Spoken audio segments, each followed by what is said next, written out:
Hi, everyone. Welcome to another edition of 10 Minutes with JPIDS. I'm your editor-in-chief, Ravi Jhaveri, and I'm really excited to have two colleagues joining, Amna AlSaihati, I hope I said that right, Yes. and Liset Olarte. They published a recent ID consultant offering some guidance regarding early measles vaccine prior to 1 year. So welcome to both of you. Thank you. Thank you for having us. Yeah, Yes. absolutely. Um, all right, so we will dive right in. So all the listeners out there know that I start every episode with the same question, which is, I'm a superhero nerd, and every superhero has their origin story. And so if you could share uh, your origin story, how you got involved with Pete's ID, how you got to this point. So Amna, let's start with you. Okay. So again, my name is Amna. I am from Saudi and I did med school there. And medical school in Saudi is a 7-year program, part clinical, part non-clinical. And then going to med school, I knew that I wanted to do pediatrics, but I didn't know what's within pediatrics. And I think in the first couple of years, I took an immunology course and I learned a ton about immunodeficiencies. And I thought that's what I wanted to do because, opportunistic infection sounded so cool. And my now husband was a year ahead of me. So he was taking his micro classes. And we're both nerds. And he, at that point, decided that he wanted to do ID. And I still thought I wanted to do immunology at that point. The following year was my turn to take microbiology, and I absolutely loved it. So then I decided I also wanted to do Pete's ID. Um, and yeah, I think he thinks that I copied him to this day, and I gave up convincing him otherwise because, Yeah, it's been a long time ago. certain things we do for our partners. Yes. Yep, exactly. All right, Yeah, that's great. Lisette, how about you? yeah, my story is well, a little the opposite as Amna. It was also during medical school. I fell in love with infectious diseases, like in general. It was actually during my adult rotations and parasitology classes that I really like, the host pathogen interaction, the evolving epidemiology, like kind of the detective work that is involved in trying to get to a diagnosis. And so for a couple of years, I thought I was going to be an adult IT physician. Hmm. And then I learned about the pediatric world and I realized that I was not meant to take care of adult patients. So then I just decided that the right fit for me was going to be pediatric infectious diseases. Okay. All right. That sounds so logical. Yeah. Um, all right. So let's talk about your paper. So, obviously we've been hearing about these recent measles outbreaks around the country. So can you guys sort of talk about how this article came together? When did you decide you wanted to write this paper? So it was completely just by coincidence, I would say. So, um, I read an article about the long-term dynamics of early measles vaccination back in 2025. I think it was published in CID in April 2025. And I thought it was my turn to do journal club for our fellowship. And I thought, okay, this would be interesting. I don't really know a lot about the topic. So I did. And I learned so much just from reading the article and doing that journal club. And Hmm. then around that time, Dr. Olarte was saying that there's this opportunity to present journal club on WestPid. And at that time, I was like, do I really want to do this or no? But then I thought, because I'm from Saudi again and I was Yeah. planning on going back to Saudi, I thought it would be a good opportunity for me to expand my network and Yeah. just know people at the international level. So I thought, okay, let me just do this. I already did all the work. Um, so I did.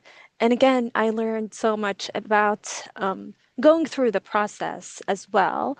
And a couple of months later, we were invited to write this and it was just perfectly timed because I was, learning about measles and at the same time witnessing this outbreak that was happening in Texas. So it was just perfect timing. Yeah. Lisette, do you want to add anything? Yeah, no, I was going to say that for any learners listening or even faculty, I think it's just a good Amna's experience is a way to show like you should take on opportunities like this because you never know what's coming next. Yeah. What happened is one of the chairs of the Westfield Journal Club is also a JPIDS editor. And so this Westfield Journal Club was so well received in this international audience, and they had a great feedback. And that I think there were conversations already about having an Hmm. article like this, Hmm. and so he invited us to if we were interested in writing a review article on this topic. And so, one thing led to another. Yeah. And, it's a way how fellows or anyone could use their work to count more than once, Yeah. something that they already did. Yeah. Um, I'll take it one step further, Lisette. I think the idea that you never know what is actually going to happen. And so if you give it everything for the opportunities that come your way, just never know how they're going to multiply and snowball into the future. So Exactly. And I think this project not only did I learn so much from it, but I was so inspired by it to the degree that I talked to Dr. Olarte about doing an epidemiology master's, yeah. and I just applied and I just got accepted, and I will be starting Congratulations.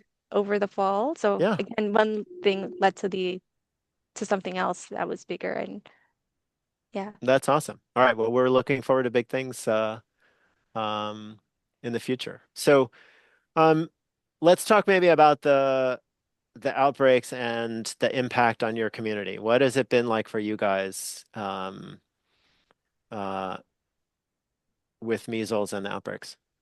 Yeah. Um, so obviously there were a few deaths that occurred in the last outbreak that affected Texas, which is unfortunate. And I think it impacted everyone, not only at a local level, but also at a national and international level as well, and inspired more advocacy work. And we were fortunate that the outbreak itself wasn't very close to us, uh, but we did have some patients who were exposed to measles, and everyone in terms of providers and community members were nervous. And I think on a community level, a lot of parents wanted their kids vaccinated, whether they were unvaccinated for various reasons or because they wanted to get the early Hmm. measles vaccine. Hmm. And that happened to the degree that MMR was on shortage for a little bit where we are.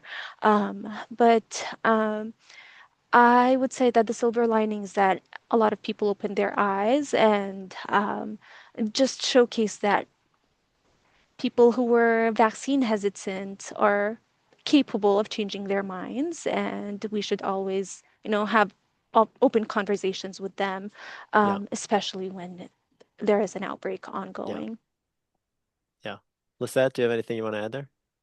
Um, the other thing I wanted to mention, because the article has includes a global perspective, Hmm. so it is helpful for providers in any part of the world.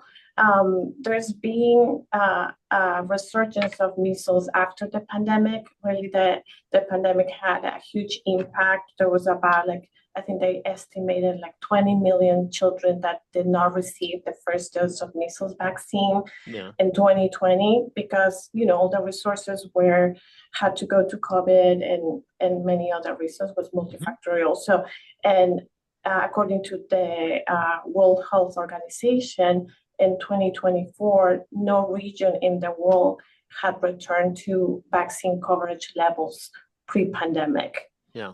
for measles. So I think there's a lot of work that we need to do because while measles continues to be a global issue, we are at risk to having local outbreaks too. Yeah. Yeah. Absolutely. And you moved ahead to answer, I think, one of my future questions, but we'll come back to that. I do just to piggyback a little bit on what you said, Amna, I do think that the silver lining, perhaps, or maybe what needed to happen was in some cases people need to be reminded about just how bad measles can be. Yeah. What is the point of vaccination? And I think it's amazing that when you start looking at uh, the tangible risk in your community, a lot of that hesitancy really falls to the wayside because um, you don't have the luxury of disease not being literally right in your face. Yeah, So, exactly. um, so how about how you've used these practical recommendations you've given people in your paper to support whether it's your colleagues locally or more regionally, or if you've been contacted with questions or clarification after publishing the paper or doing the journal club like you did before? Um, I haven't been personally contacted. I don't know about you, Dr. Olarte, but I think in general, as a fellow, I would get questions about post-exposure prophylaxis or what to do in cases of suspected measles. So it was helpful for me. But we also get a lot of consults from pediatricians in the community Hmm. that call us directly asking for guidance. So it was helpful to have that as well.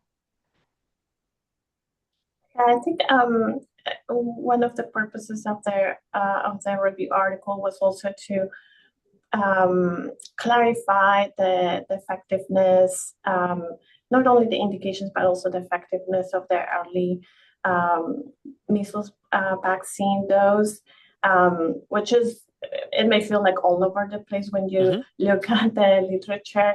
And even looking at the schedules around the world, it may Mhm. seem to someone that is not familiar with the recommendations from the World Health Organization, that they don't make sense Yeah. compared to our Yeah. practice, but they actually do in a sense, because it's all based on the risk of transmission, in the infrastructure of each country to reach out to most kids. So I think it just helps clarify that and kind of understand why the same rules do not apply everywhere. But I think that the message is that early vaccination has a role, but it doesn't replace the two doses that the Yeah. kids need to receive. Yeah. For sure. Okay. And then the last question is, what are the next steps for all of us? And Lisette, you sort of already started to talk about that, certainly from the global perspective, but I invite both of you to sort of say what else should all of us be doing?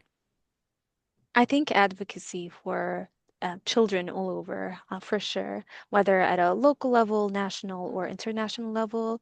I think the whole global community is suffering, unfortunately, especially like Dr. Larty mentioned, especially after COVID, where resources were diverted to other places, and also with vaccine hesitancy being on the rise, political conflicts, and just limited access to care in some parts of the world.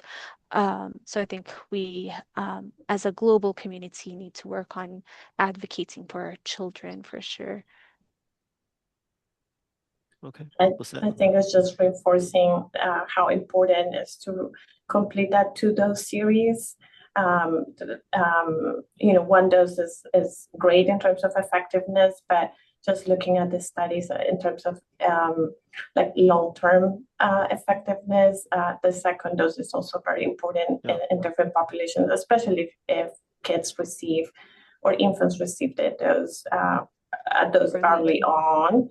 Yeah. Um, uh, but yeah, just trying to reach that 95% coverage rate for herd immunity. Yeah. Yeah. Okay. Well, Amna and Lisette, thank you so much for joining us. Thank you again for publishing this paper with JPIDS. And best of luck with Amna with your epi degree that you'll be starting. Thank you. Thank you so much. All right. And to our listeners, thanks so much for joining us, and we'll see you on another edition of 10 Minutes with JPIDS. Take care.